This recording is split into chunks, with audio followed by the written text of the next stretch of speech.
Jesus once told a story to explain how deeply God loves his children. He said there was a man who had 2 sons. One day, the younger son went to his father and said, "Father, give me my share of the inheritance now."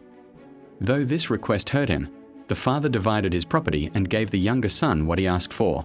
Not long after, the younger son packed his bags and left for a distant land.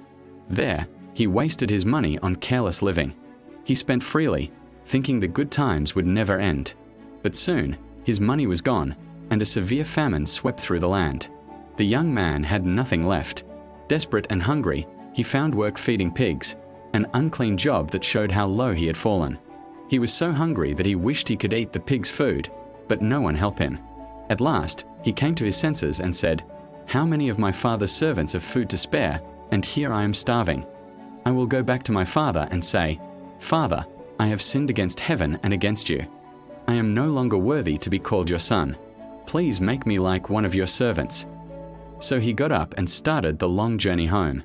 While he was still far away, his father saw him. Filled with compassion, the father ran to his son, wrapped his arms around him, and kissed him.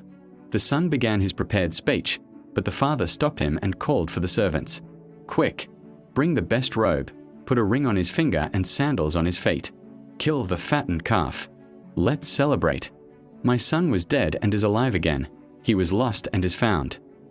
There was music and great joy in the house. But the older son, who had been working in the fields, heard the celebration and became angry. He refused to go inside. The father came out and pleaded with him, but the older son said, "All these years I have served you faithfully, yet you never gave me a feast." The father replied gently, "My son, you are always with me, and everything I have is yours. But we had to celebrate, because your brother was lost and has been found." And Jesus ended the story with this truth: God's love is full of mercy. No matter how far we wander, He is always watching, waiting, and ready to welcome us home with open arms.